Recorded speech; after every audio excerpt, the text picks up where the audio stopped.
Today we are going to be learning about distributed leadership as work redesign. My name is Mary Maestri. Katie Kelly. And Louis Cruz. Today we are going to be talking all about distributed leadership with work redesign. We read the article Distributed Leadership as Work Redesign, Retrofitting the Job Characteristics Model.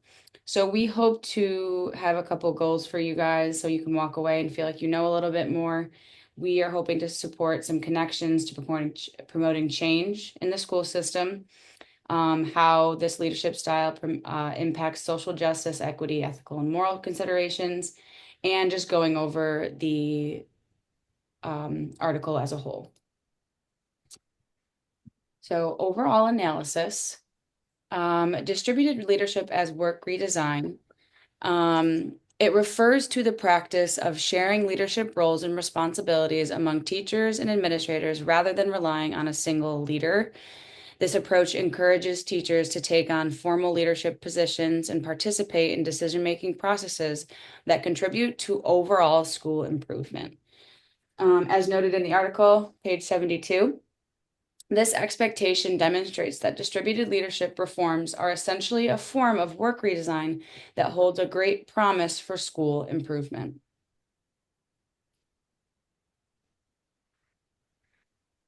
The next piece, the kind of key point, is the JCM model as a framework, which is highlighting that reworking job roles to include leadership functions can enhance teacher motivation and engagement within school initiatives.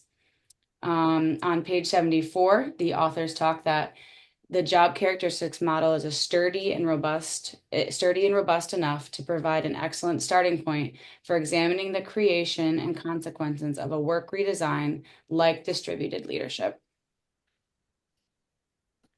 Another key point in this article was transition mechanisms for leadership functions such as motivation, sense making, and learning, which are essential for educators to interpret their redesigned roles and enact distributed leadership effectively.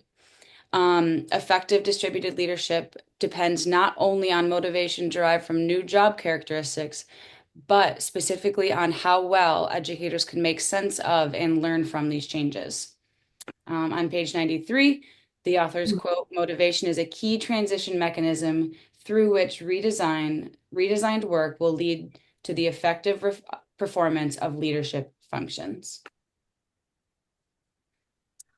And one last key point in this article was the importance of contextual variables.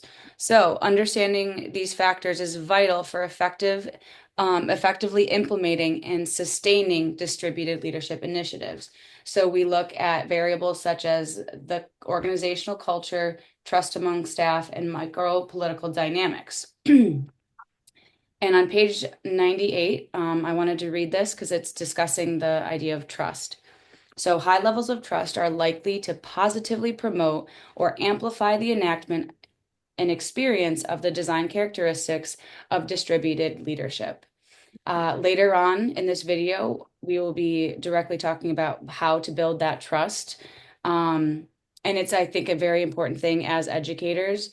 We constantly ask the question, well, how should we trust them? The next part we'll look at is connections to promote change. Distributed leadership focuses on 5 core job characteristics to promote positive and growth-oriented changes. These changes go beyond the individual and positively affect the organization as a whole. We'll look at skill variety that shakes things up a bit and has teachers and administrators working on tasks that are outside their traditional roles. As individuals and the organization acquire these new roles, they will also have to learn new communication and interpersonal skills. On page 77, the authors noted that state officials in charge of distributed leadership projects recognized that educators needed to learn or relearn communication techniques and other interpersonal skills to facilitate the uptake of these distributive leadership programs. We'll look at task significance next. When people feel that their work or task is significant, there is a feeling that what they are doing will improve the school overall. They will then see this task as being meaningful and important. When discussing autonomy in the distributed leadership model, we are looking at the collective autonomy, which is very different than how many of us work in education today. Rather than focusing on the individual, the leadership style encourages group autonomy.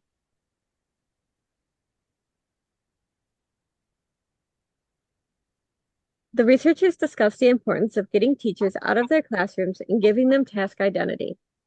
By doing this, teachers are able to see the whole picture rather than the piece that is happening in just their classroom. Years ago, we did something called a walkthrough, where they took groups of teachers from their classrooms and they walked them through all the other ones. And we were able to recognize and see what other teachers were doing really well and sometimes incorporate them into our own lessons and classrooms. Feedback is the last characteristic the article discusses. At times, feedback may be difficult to receive, but it is possible when organizations or teams engage in research and inquiry. The article also points out that people must be willing to listen to the feedback for it to be effective. The article states that feedback, more than any other aspect of an initiative, has the potential to activate learning among the educators involved in this reform. So those 5 job characteristics translate into motivation, sense-making, and learning. The JCM suggests that the more stimulating the work is, the more motivated the educators will be. The researchers determined that sense-making is a central mechanism for understanding the relationships between job elements and larger social structures. Learning is the third transition mechanism that we obtain from our motivation. The general belief from the article is that people are able to come up with new and innovative ideas when they are able to bounce ideas off one another in a group. As a side note, the researchers do mention that we have to understand the importance of these non-traditional types of learning as well as the traditional, and we have to be willing to delve into these non-traditional roles to be successful. All right, guys. So now I'm going to shed light on the impacts of leadership. So pretty much what we're looking at distributed leadership, and we're looking at it in the form of work redesign. So pretty much what this approach does, it promotes collaborative work environments, right? Which each person involves, it's redefining and reorganizing work to improve efficiency, designating responsibilities to many different individuals, effectiveness as employees, and then more importantly, it's going to give us a sense of belonging, right? Because at times at the workplace, it may feel like it's convoluted. Sometimes it might feel very monotonous, very mundane. We may feel sometimes like we're a hamster on a wheel. So what this does is it furthers unites us all together and it gives us a sense of belonging, right? So this concept aligns the work or work redesign. It's going to focus on improving efficiency, effectiveness. It's a collective action, encouraging teamwork, most importantly, because sometimes in the midst of the day-to-day, we could get lost and we could just feel like we're in it alone. Sometimes working within the school districts, I used to be a former school teacher in District 75. It felt like it was very cliquish, like group, very many different groups. So by implementing the distributed leadership model and reallocating responsibilities, it's only going to tie us like a web. It's going to make us all feel like it's a part of belonging. So we're going to explore the benefits and we're going to look at some of the challenges, right? So a quote here, distributed leadership has the potential to address social justice and equity issues by fostering inclusive decision making, right? So we can move on to the next slide. So balancing authority with shared responsibility, maintaining integrity and transparency in leadership roles. That's very important because sometimes from admin, not just from admin, let's say it's a teacher, let's say it's a teacher's assistant. Maybe within the same classroom, there might be a pecking order.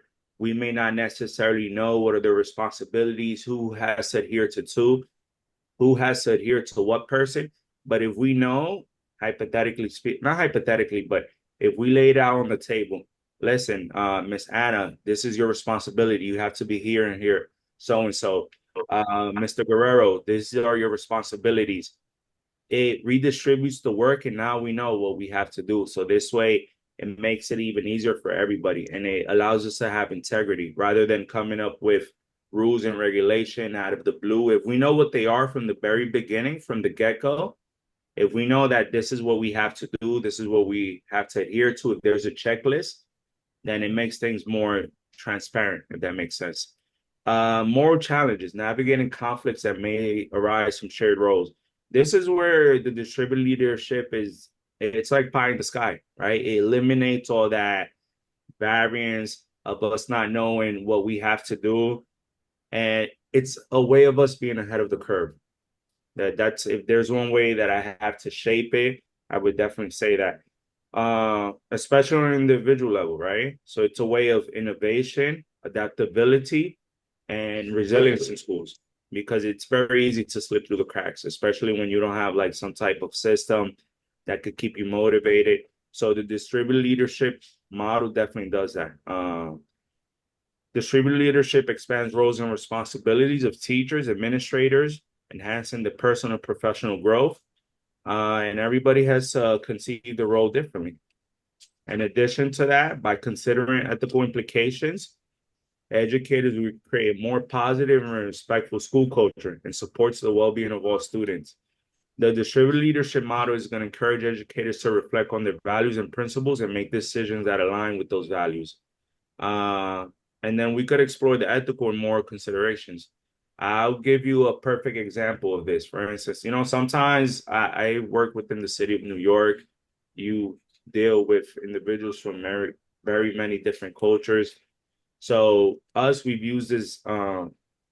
adopted this model as of lately within a week or two, and it's still we're running the trials because I was really encouraged by what I saw here, and I want to see how effective is it. But thus far, I could tell you, since worked the distributed leadership model, we've redesigned ways where individuals they have roles and responsibilities, and it's given us feedback. It's opened up the connection more with us, and it's been thus effective so far.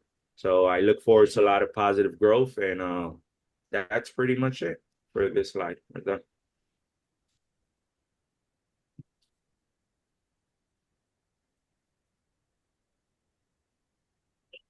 We'll look at improvements in the system. We'll look at the importance of empowered leadership practices. What does it mean for us? So distributed leadership empowers teachers and staff to take on leadership roles. And why does this work? It uses the diverse experiences and expertise of all the staff. We use innovative solutions to create a positive environment. And we're also reinforcing that collaborative, positive culture.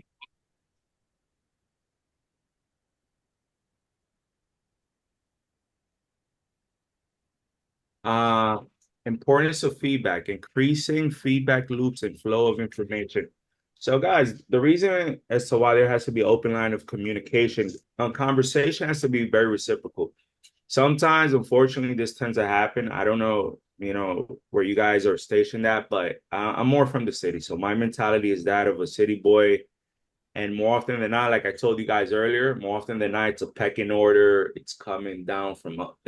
Orders are coming from up above, and there's no way of challenging it, of questioning it, or even offering like some type of what's the word I'm looking for? Like some type of feedback, comment. And this is very well. What's the word I'm looking for? It's very damaging, at least in terms of being able to have a positive community. So the reason why it's important to have a feedback loop, it's because it's going to promote continuous improvement through open dialogue, like I just said. It's going to encourage educators to share their ideas, right? Because through open dialogue, it's going to foster a culture of feedback. Educators can feel like they share their ideas and their perspectives and work to identify areas for improvement, right? And it's going to create that culture because why would you share your opinion in a space in an area where you feel like you're not being valued? maybe good, bad, or indifferent. You may feel like your opinion is being downplayed, marginalized. So this is where it comes into it creates that culture of inclusiveness, right? So this means that the feedback loop is going to help individual efforts, organizational goals, and it's going to support a culture of learning and growth, right? We all come from different backgrounds, different ethnicities, religions, and it's important to hear somebody out, regardless of their age as well. That's a different factor. Race, gender, class, whatever social construct comes into play. It's something that a feedback loop, this model, the distributed leadership, it definitely helps. And by encouraging open communication and feedback, educators can build trust and foster a sense of community where everyone feels valued and heard. And it's something that thus far, it means everything to me. I run my own company, my organization, and I always tell my ABA therapist, there's an open door policy and no opinion, no comment is too silly or anything. And I'm all for inclusivity. And that's pretty much what the feedback loop helps with culture. And that's it. Um, just to touch on what Luis was just talking about, again, that enhanced communication really fosters that fluid and multi-directional environment. Another implication would be continuous improvement. The establishment of increased feedback loop, it's that continuous idea of can we be better, we should be better.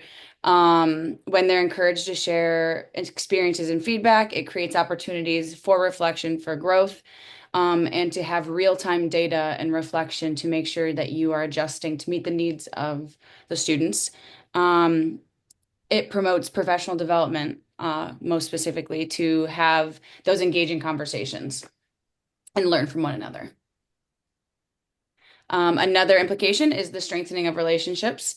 The flow of information is facilitated by distributed leadership, and it helps build strong relationships among educators with increased collaboration and feedback. It will help nurture trust and rapport among staff members.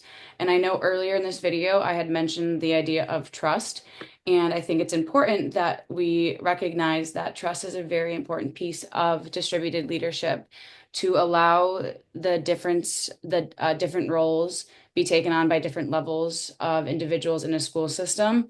There has to be a level of trust within the building itself. So by continuing collaboration, having honest conversations, and having real feedback, the rapport and trust is going to be vital for a cohesive school environment. Strong relationships, they foster that investment that people have, that emotional investment in schools, to promote a vision that is based on constant change and wanting to be better to meet the needs of everyone in that school. And in conclusion, guys, so pretty much the distributed leadership as a form of work redesign emphasizes collaboration, inclusivity, and ethical consideration. So we've seen throughout the presentation that it's not just about sharing responsibilities, but even more so importantly, it's about creating a sense of belonging where we feel like we're part of a culture, when we're part of something that's bigger than us, because it's very easy for you to slip through the cracks and for you to feel like you're not a part of something, or maybe nobody hears you out, or maybe you may feel like you don't want to speak up because they feel like your opinion may not necessarily be valued. So by empowering diverse voices and perspectives, it's going to help us create a supportive school environment. It's going to help us address equity. It's going to further enhance our communication, and it aims to reshape leadership in educational setting because, like I said earlier, more often than not, it seems like in a lot of school settings, speaking to peers, administrators, staff, teachers, TAs, sometimes they feel like it's just one voice and what it said goes. And that's not the way for you to foster a healthy relationship in any way, whether it's mother, child, husband, wife, um, person, animal. There has to be a sense of like a culture of belonging where what you say matters. And the connection between multiple leadership function and school improvement has to be established clearly and early. The earlier you address it, don't wait for things to be said in the middle. Don't, lay your tables lay your cards on the table as early as possible, set your rules and expectations, but just let everybody feel like they're part of something bigger. And it's definitely going to help the connection between multiple leaders, and it's going to be improvement, and it needs to be established clearly and early. And that's our presentation, and thank you for everything, guys. We look forward to having discussion with everybody. Um, And thank you guys. Thank you. Thank you.